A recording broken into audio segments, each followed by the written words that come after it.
1,000, umempangia Mungu shilingi 3,000, na Mungu anataka zaidi ya 10,000. Umeacha 10 ngapi kule nyumbani? 10 ngapi umeziacha huko nyumbani? Unanisikia? Kwa nini mama mjane ametoa senti ndogo? Yesu akasema, halo wanafunzi, njoni, halo njoni, njoni haraka hapa. Hebu angalieni, jamaa wametia mapesa kweli, wametia kweli mapesa, lakini mapesa waliotia ni kati ya zile ambazo bado zimewazidi, yaani kwamba ziko nyingine nyingi sana, hawana shida. Lakini huyu mama angalia, ametoa senti, hata ile riziki yake. Hii ni ile riziki yake. Kwa nini? Alisikia somo akasema, hii nilio nayo kwa hiki kinachotakiwa kufanyika haitoshi.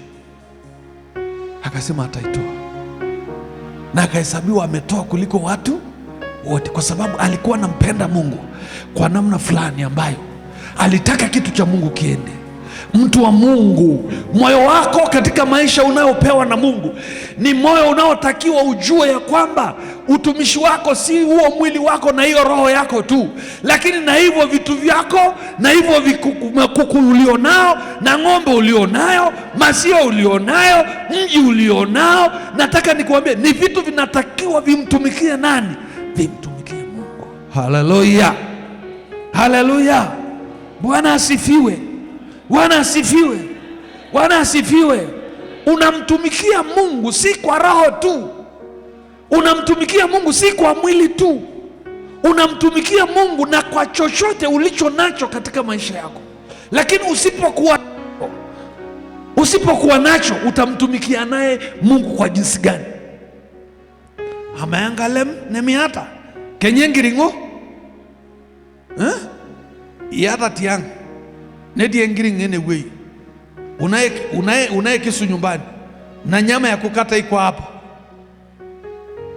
utakula hiyo nyama? Hata ukichukua kila na meno, hata kama meno yako ni mikali kabisa namna fulani, hautakuwa sana yule mwenye kisu.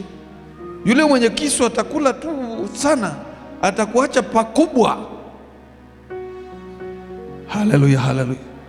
Ni dhambi zinazotuzinga, zinazotakiwa tuziweke kando, unayotakiwa uweke kando, ili uweze kumtumikia Mungu sawasawa na Mungu anavyotaka wewe umtumikie. Hebu simama kwa miguu yako na umshukuru Mungu wako. Miguu yako, shukuru Mungu.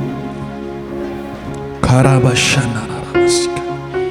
Shukuru tu Mungu. Nyanyua mikono yako, nyanyua mikono. Ni ishara nzuri mbele za Mungu kwamba uko mbele zake, kwamba uko kwa ajili ya kupeleka hizo shukurani. Unaweza kuwa umesikia neno ambalo linasema na wewe. Shukuru Mungu kwamba anaweza kasema na wewe kupitia neno hili.